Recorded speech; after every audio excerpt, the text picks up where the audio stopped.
الحمد لله رب العالمين، والصلاة والسلام على رسول الله محمد وعلى آله وأصحابه أجمعين.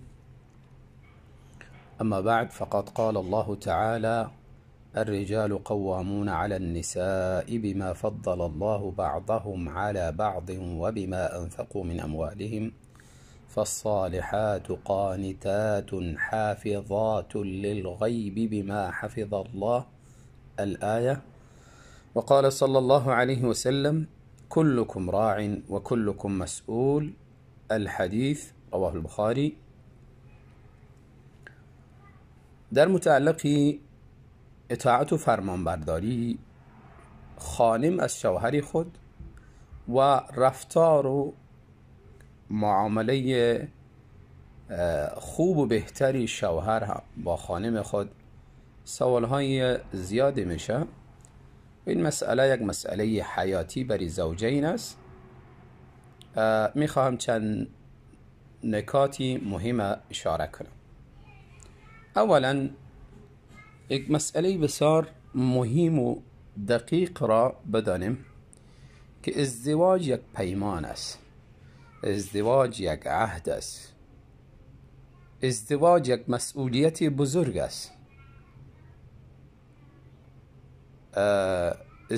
ازدواج حقیقتا امانت است. الله تعالی می فرماید: و اخذن منکم میثاقا غلیظا. مردها از زنها پیمان میگیرن و از زنها از مردها پیمان میگیرن.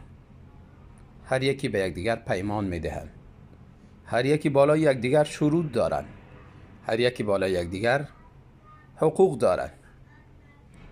این پیمان بسیار پیمان میمون و مبارک است، پیمان بسیار نیرومند است، پیمان وفاداری است، پیمان احترام و تقدیر یکدیگر است، پیمان دوستی و محبت و عطوفت و مهربانی به یکدیگر است، پیمان تشکیل یک خاندان با دیانت و خاندانی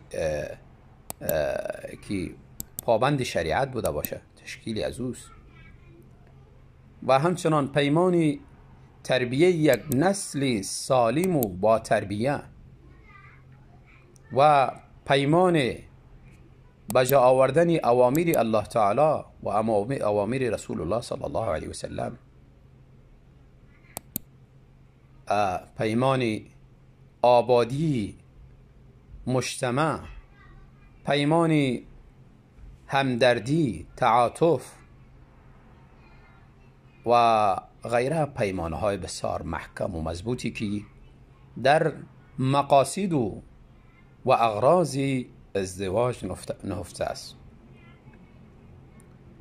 زوجین، یک شوهر مسلمان و همچنان یک خانم مسلمان، وقتی که یکدیگر انتخاب میکنن، به یکدیگر پیمان میبندن، باید در پیمان خود نهایت صادق بوده باشند، پابند بوده باشند، وفادار، امانتدار بوده باشند. به هر اندازه‌ای که از این پیمان تخلف کردن، حقوق خود، حقوق جانب مقابل خود رعایت نکردن، به همون اندازه از خدا دور میشن، به همون اندازه خاندانی از اینها از هم جدا میشه و اختلافات و شقاق در داخل خاندان از اینها جا میگیرد. و به هر اندازه‌ای که اینها پابندی این پیمان بوده باشند، بنده ها و شرطه های این پیمان را بجا بیارن، به همون اندازه بندگان مقرب پروردگار میشوند، به همون اندازه بری خانه خود، فامیل خود، بری طفله های خود، بری تمام خویشاوندان خود سعادت و خوشبختی را کمایی میکنن و زندگی خود بهتر میسازن و زندگی دیگران را، اولادهایشان را، فامیلینشان را بهتر میسازن. پس این پیمان خیلی پیمانی محکم و پیمان حیاتی است. انسان قدر ازی پیمان بداند. در این پیمان بنده ها و شرط هاست. شرط هایی است که برمیگرده به خانم و شرط هایی است که برمیگرده به شوهر. یعنی حقوقی است که خانم باید او را رعایت کنه و حقوقی است که باید شوهر او را رعایت کنه. از جمله حقوقی که شوهر در پیمان باید او را رعایت کنه همیست که از شوهر خود اطاعت داشته باشه. آیتی را که خواندیم الله تعالی می فرماید الرجال قوامون على النساء بما فضل الله بعضهم على بعض. مردها حاکم هستند، امیر هستند، مسئول هستند بالای رعیت خود، بالای اهل و فامیل خود، بالای خانم خود، فرزندان خود. اینها مسئول هستند. چرا؟ به خاطر فضیلت جزئی که اینا داره، الله برشان بخشیده، به خاطر زحمتشان، رنجشان، تکلیف و به خاطر دردها و رنجهای زیادی که اینها در زندگی میکشن، میران تلاش میکنن، زحمت میکشن، عرق میریزانن، کمری خود خم میسازن، نفس خود در خطر میاندازن، خطری هلاکت و منت دیگران. در بیابانها سفر میکنن به خاطر تلاش رزق، در کوهها سفر میکنن، خطری عزیز که حیوانات مفترس و درنده اینها را از بین ببره. انسانهای وحشی و درنده بالایشان تعرض کنه، از بین ببرشان. خطری عزیز که از تشنگی و گرسنگی بمیرن. خطری عزیز که در راهها گم شون، هلاک شون، راه را پیدا نکنن و میران زیر منت دیگرها کار میکنن. گاهی هم کسی حقوقشان میپردازه و گاهی هم نمیپردازه. با چقدر سختی ها اینها رفته تلاش میکنن به خاطری که به خاطر خوشبخت ساختنی فامیل خود، خانم خود، فرزندان خود و به خاطر آبادی خانه خود. درست که هر یک از اینها مسئولیت داره. خانم مسئولیت داره، وظایف مشخص داره، وظایف خیلی سنگین داره، همچنان شوهر. لکن وقتی که ما در موازنه قرار بدهیم، وظایف مرد خیلی سنگین تر است و خیلی پرخطرتر و پیچیده تر است. همراه از اینکه مسئولیتی زن انسان نادیده نمیگیره، لکن در عموم، در کل، وقتی که یک مرد مسلمان و یک شوهر مسلمان اینقدر وظیفه مهمی داشته باشه و اهمیت خوبی در اجتماع و همچنان در خانه داشته باشه، پس بالای زن مسلمان فرض است که از این اطاعت کند. فالصالحات قانتات حافظات للغیب مما حفظ الله. زنهایی که صالح و نیکوکار هستند، آنها فرمان میبرند، آنها اطاعت میکنند از شوهران خود و شوهران خود حفاظت میکنند و خود برای شوهر خود حفاظت میکنند، مال شوهر خود حفاظت میکنند، نفس خود از خیانت و از این چیزها بچ میکنند، برای شوهر خود حفظ میکنند و قسمی که الله تعالی اینها را حفظ کرده به سبب شوهرهایشان. پس یک زن مسلمان مسئول است. مسئولیتی که بالایش است مثل که از شوهر خود اطاعت داشته باشه و اطاعت چی به منافع شخصی شوهر برگرده، که یعنی وقتی یک تقاضای جنسی میکنه، حاجتی جنسیش اگر در حرکت میآید، پس این وقت فوراً باید حرفی از زیر شنیده خدا به او حاضر کنه. و همچنان اگر اطاعت در امور خانهش برمیگرده که حفاظتی مالش است و همچنان حفاظتی خانهش است و در خانهش بدون اجازه کسی را داخل نکنه و بدون اجازه از این مال از را به کسی دیگری ندهد، تمام چیزها اطاعتی شوهر خود داشته باشه. و همچنان در اموری که به خود زن برمیگرده، چیزی را که شوهر به زن نمیخواه، از لباس و از چیزایی که استعمال میکنه، از زیورات و یا اینکه آرایش و یا اینکه رفتن و بیرون شدن و داخل شدن یزی به خانه و بیرون خانه و جاهای دیگری سفر کردن، همه از اینها وقتی که یک شوهر چیزی را به این میپسنده امور انتخاب کنه، مادامی که مخالف شرع نبوده باشه، و چیزی را که به این انتخاب نمیکنه اجازه نمیده باید از او خودداری کند.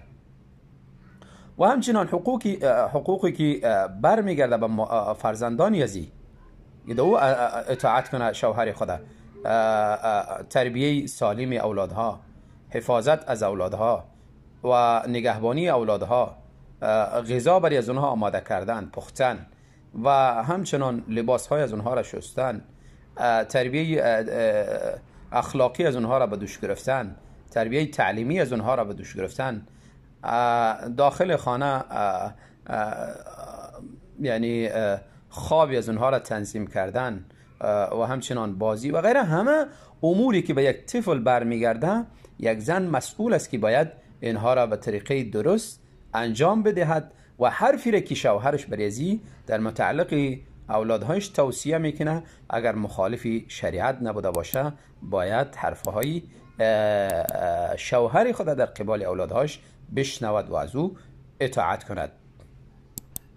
پس یک زن، یک خانم مطیع و فرمانبرداری کامل برای شوهر خود بوده باشه، در صورتی که به عصیان و مخالفت و گناه امر نکنه.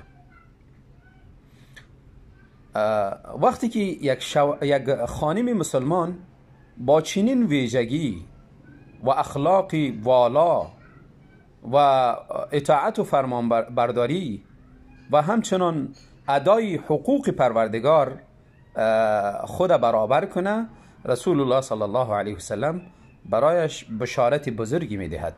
میفرماید زنی که 5 وقت نماز خود بخواند و صامت شهرها و روزه ماه مبارک رمضان بگیرد و حفظت فرجها، فرج خود حفاظت کند و اطاعت زوجها و اطاعت و فرمانبرداری از شوهر خود داشته باشد، برای زن در روز قیامت گفته میشه ادخلی الجنة من ای ابوابها شئت، تو داخل جنت شو از هر دروازه‌ای که خواسته باشی.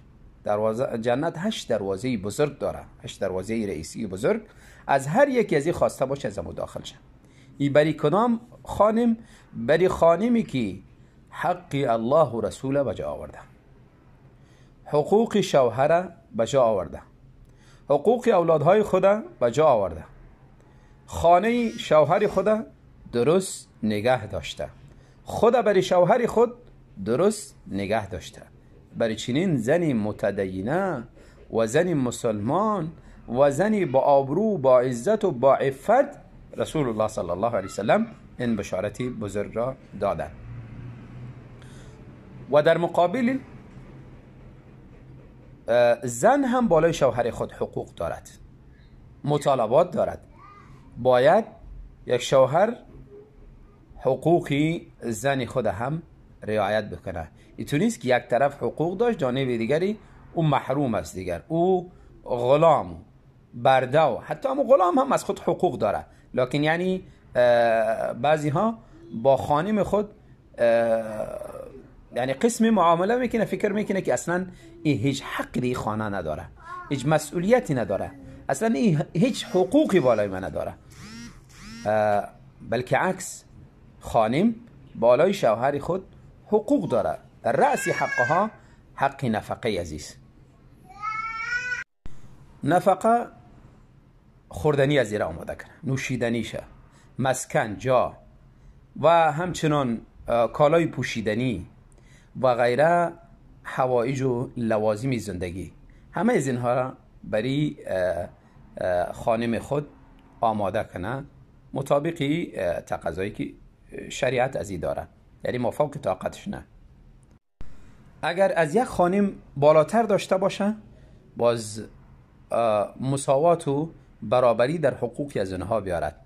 همه یک قسم نفقه و یک قسم مسکن و تمام لوازمی که در خانه ضرورت است برای هر دو یکسان برابر کند و همچنان تقسیم شبها. دوم، حق شب خانم درست برابر کنه، آنچه که خانم از این تقاضا داره. یعنی قسمی که بر یک خانم لازم بود که نفس خود حفاظت کنه از خیانت و از بدکاری و از تماس‌های سری با دیگران، همچنان بر یک شوهر لازم است که نفس خود بری خانم خود، ولو که یک خانم است و چند دیگه شریعت 4 تا اجازه میده، بری از اینها حفاظت کنه. یعنی بر یک شوهر لازم است که حقوق خانم های خود به جا بیاره، حق شبی از اینها را، نه اینکه به نام خانم باشه اما رفته 100 دری دیگه را بزند و با زنهای دیگری ارتباطهای سری داشته باشه و با آنها رفته همخوابی کند، زنا کند، کارهای فحش انجام بدهد و اما حق شوهر خود، حق خانم خود اینجا مانده باشه. پس چنین مرد در حقیقت به خانم خود و با خانمهای خود اگر چند تایی که داشته باشه به اینها خیانت کرده و نفس خود برای از اینها حفاظت نکرده. از جمله حقوق دیگر با خانم خود رفتار و معامله درست داشته باشه. الله تعالی میفرماد و عاشروهن بالمعروف، با زنها معاشره و رفتار و اخلاق و کردار درست داشته باشه. بسیار خوب، بهتر اخلاق درست باشه، رفتار درست باشه، گفتارت و برابر است که داخل خانه باشه یا خارج خانه، برابر است که در روبروی اولادها باشه یا اینکه در بستر خواب بوده باشه. حرکاتی نامناسب، تمسخر آمیز، اهانت، از اینها انسان خودداری کنه، خانم خود اهانت نکنه، تمسخر نکنه، حقیر نشمارد، همچنان زبانی خود درست بکنه، حرفی زشت، داو، فحش اینها را بالای خانم خود نزند. پدر گفته، مادر گفته و همچنان شخصی زیره به حرفهای زشت یاد کنه، این در حقیقت اخلاق درشت است، اخلاق بد است، اخلاق نهایت ناپسند است. بهترین، رسول الله صلی الله علیه و سلم میفرماید بهترین شما خیرکم لاهله و انا خیرکم لاهلی. بهتری شما امو شخصی است که بهتر برای اهل خود است، برای فامیل خود است، خوش اخلاق داخل خانه خود است. بعضی انسان هاست در بیرون بسیار خندان و بسیار خوش اخلاق، بسیار الفاظ خوب استعمال میکنن، زبان شیرین دارن و رفتاری درست دارن، اما داخل خانه که میاین یک انسانی وحشی جور میشن، بد زبان، قباق ترش و رفتاری بسیار خشین. خلاصه یعنی یک حیوانی درنده جور میشه داخل خانه خود. پس چنین انسانی دی خیر نیست. خیر در امو انسانی است که در فامیل خود خوش اخلاق است، خوش رفتار است، خوش گفتار است. از جمله حقوق فامیل خانم ای است که اگر داخل خانه چیزی مخالفتی را میبیند، برابر است که مخالفت بر بگرده به حقوق الله تعالی و به حقوق رسول الله صلی الله علیه وسلم یا به امور شریعت، یا اینکه بر بگرده به خودی شخصی شوهر، یا بر بگرده به فامیل شوهر، پدر و مادر و غیره خشهای دیگرش، یا اینکه به فامیل شخصی خانمش بر بگرده، برای همه این مخالفت ها را باید علاج کند. خانم خدا باید نصیحت داشته باشه، پند بدهد. اگر نماز نمیخوانه، ایره باید اجباری کنه که نماز بخوانه. خانمی که نماز نمیخوانه، بار بار اگر نصیحت از طرف شوهرش داد، دیگه دو خانم خیری نیست، باید او خانم انسان از خانه دور بسازد. و همچنان روزه، خانمی که روزه نمیگیرد، اگر بار بار پند و نصیحت شد، باید او خانم انسان از خانه دور بسازد. اینها برکت خانه را از بین میبرند. اینها مخالفت امر الله را کردن. پس تو شوهر یعنی هیچ حیثیتی پیش از این نداری. اینها باید از خانه گم شود. اینها اولادها را فاسد میسازند، شوهر خانهش را فاسد میسازد و آخرت شوهر هم تباه میکنه. شوهری که اگر سکوت کنه، خانمی که نماز نمیخوانه، روزه نمیگیرد، اوامر الله را به جا نمیارد، اوامر رسول الله را به جا نمیارد، این در حقیقت زندگی شوهر تباه کرده، از خودش هم تباه کرده. و روز قیامت اگر شوهر به این چیزا خاموش باشه، شوهر هم مسئول است، از این پرسان میشه. و همچنان اگر خانم حجاب نمیکنه، ایره وادار بسازه، ایره نصیحت کنه که باید حجاب کنه، بیرون بدر میشه با حجاب بیرون شود. و همچنان اگر میداند که با مردم تماس داره، یعنی زنی آزاد است، این چیزا را پروا نداره، باید ایره نصیحت کنید، درست است، حرام است. اگر باز نیامد، باید چنین زن از خانه دور کنه، از این جدا شود. این زن به خیری از این نیست. ابراهیم علیه السلام وقتی که آمد به ملاقات پسرش، چند مرتبه، 2 مرتبه اول آمد، از اخلاق و رفتاری خانم اسماعیل علیه السلام خوشش نیامد. وقتی که پس خانه اسماعیل ترک گفته، پیش از اینکه اسماعیل بیا رفت، گفت پیام مرا به اسماعیل برسان که امو پلدری خدا، امو زیردری خدا تغییر بدهد، یعنی کنایه از اینکه زن خدا طلاق بده. و مجردی که اومد، یعنی به نصیحت پدرش زن خدا طلاق داد، یعنی به اخلاق ازی برابر نبود، با مطابق میل نبی الله ابراهیم علیه السلام. پس زنی که اخلاقش درست نیست، زنی که پابند شریعت نیست، حق الله را ضایع میکنه، حق شوهر را ضایع میکنه، حق فامیل شوهر را ضایع میکنه، چنین زن در خانه ماندنش درست نیست. این زن باید از خانه گم شود و این دور کرده شود. بعد از نصیحت، البته که نصیحت نگرفت، باید از خانه دور کرده شود.